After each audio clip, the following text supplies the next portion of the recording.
Assalamualaikum warahmatullahi wabarakatuh. Bagaimana kabarnya teman-teman hari ini? Semoga kalian tetap sehat dan selalu dalam lindungan Allah Subhanahu wa Ta'ala. Oke, sebelum kita mulai pelajaran hari ini, mari kita berdoa terlebih dahulu. Bismillahirrohmanirrohim. Raditu billahi robba wa bil islami dina wa bi muhammadin nabiyya wa rasulah.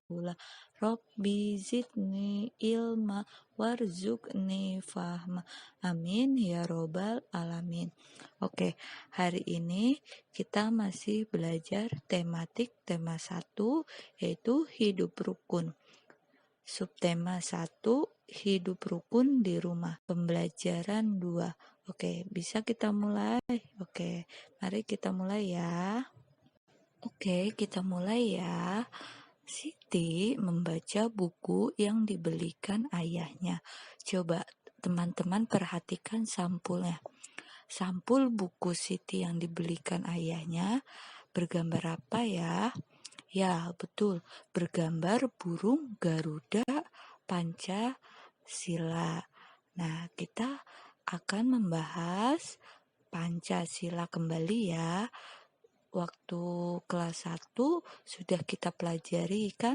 Nah, di kelas 2 ini kita ulang kembali ya, agar teman-teman ingat lagi tentang Pancasila. Oke, kita akan bahas Pancasila ya. Nah, di samping ada gambar burung Garuda Pancasila. Ada yang tahu nggak Garuda Pancasila itu apa? Oke, Misyani akan menjelaskan sedikit ya. Apa sih Garuda Pancasila? Oke, Garuda Pancasila adalah lambang negara Indonesia. Burung Garuda besar, gagah, dan perkasa. Lihatlah perisainya. Perisai itu memuat simbol dari sila-sila pada Pancasila. Pancasila adalah dasar negara kita. Nah, gambar yang di bawah itu ada simbol Pancasila yang dinamakan dengan perisainya. Oke. Nah, jadi gambar yang di bawah yaitu perisai yang memuat simbol dari sila-sila pada Pancasila. Nah, kita lanjut ya. Pancasila berasal dari 2 kata, yaitu panca dan sila.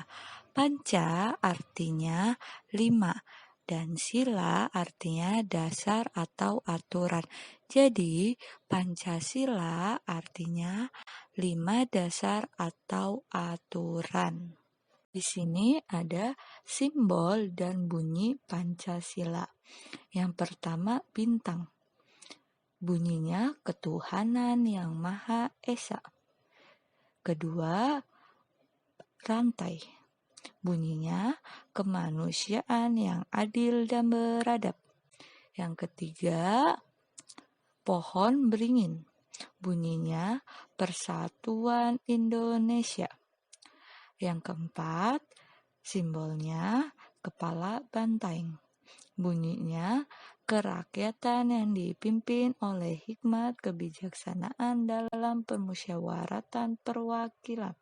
Dan yang terakhir yaitu padi dan kapas. Bunyinya keadilan sosial bagi seluruh rakyat Indonesia.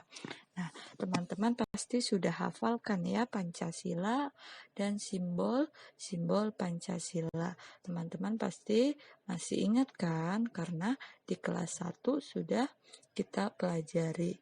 Nah, di kelas 2 hanya mengulang kembali apa yang telah dipelajari di kelas 1 tentang Pancasila.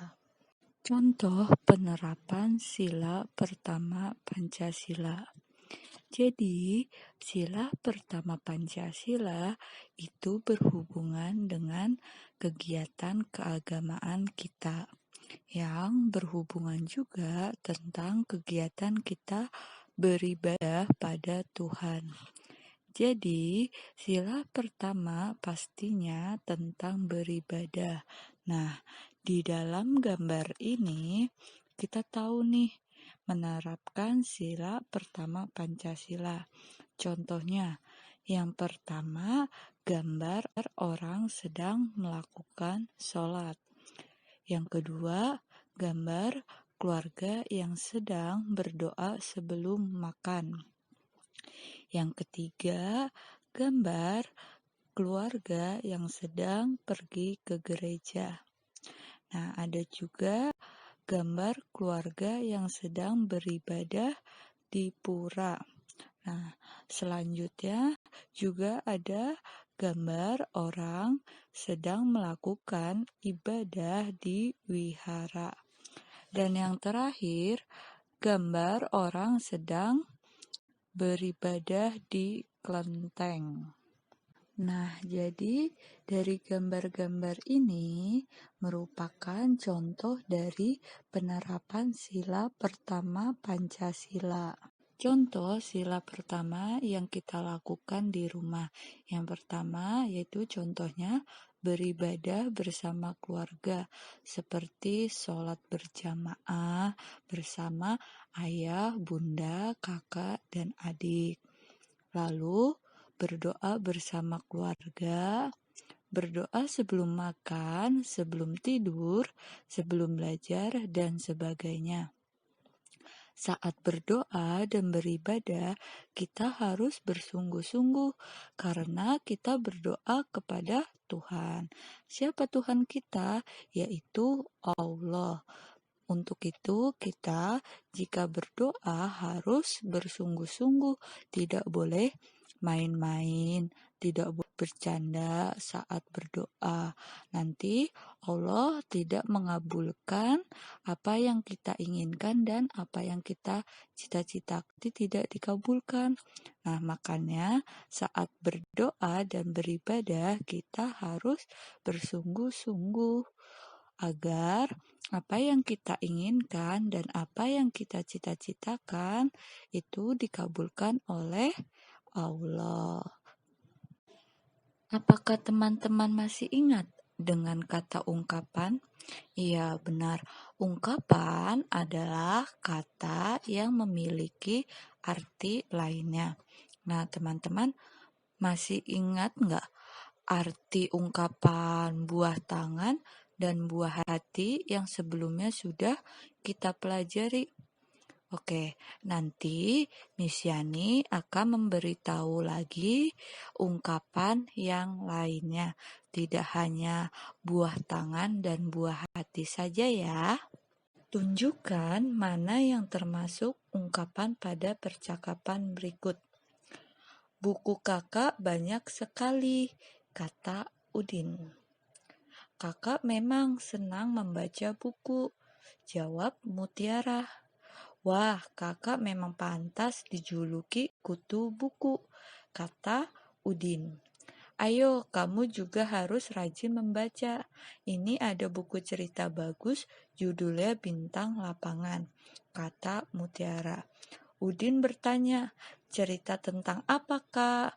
Mutiara menjawab, cerita tentang pemain sepak bola yang rendah hati meskipun sudah terkenal.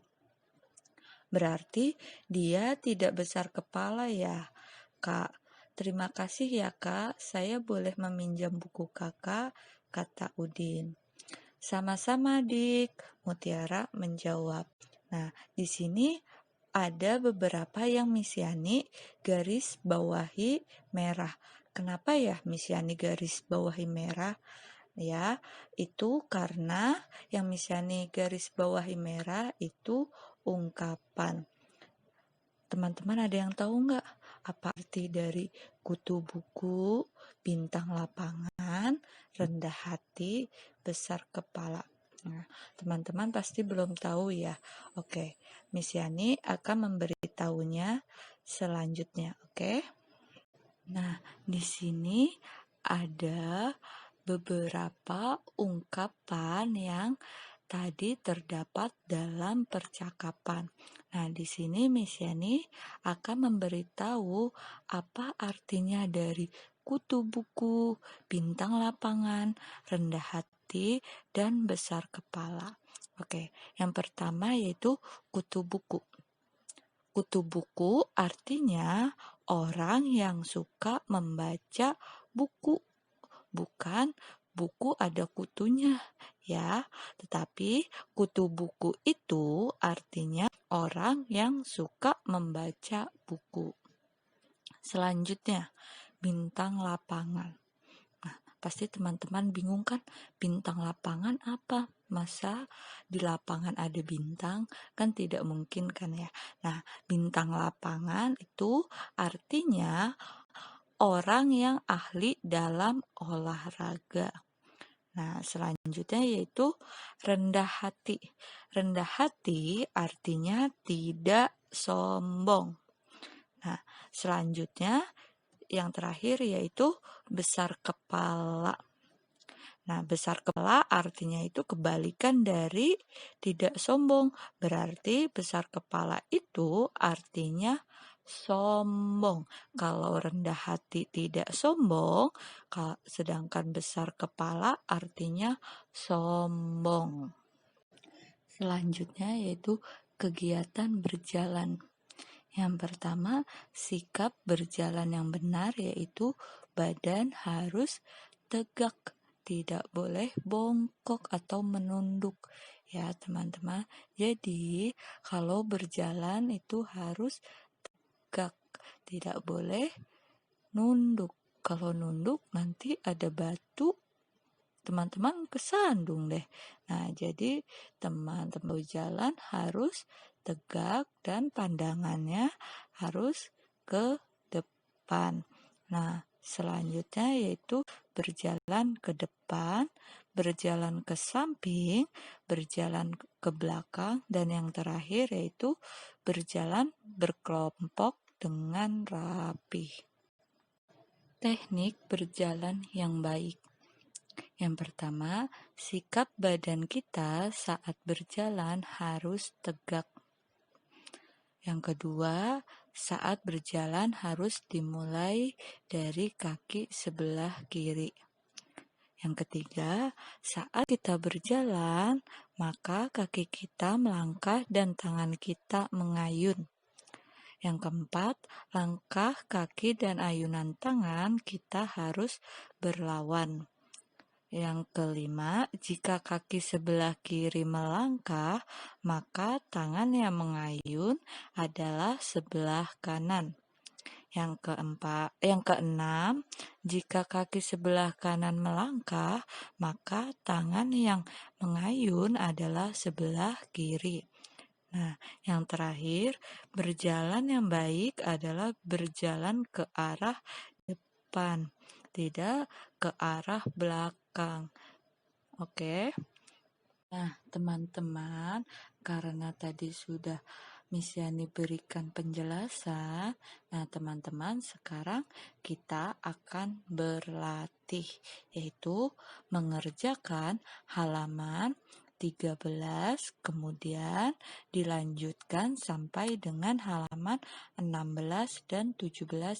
Jika teman-teman sudah selesai mengerjakan, boleh minta tolong kepada ayah dan bunda untuk mengirimkan hasilnya kepada Miss Yani ya. Oke, selamat mengerjakan. Sekian pembelajaran tematik hari ini. Kurang lebihnya Miss Yani mohon maaf. Kita akhiri dengan say hamdalah. Alhamdulillahirabbil alamin. Tetap selalu jaga kesehatan ya teman-teman, dan jangan lupa sholat 5 waktunya. Wassalamualaikum warahmatullahi wabarakatuh. Bye bye.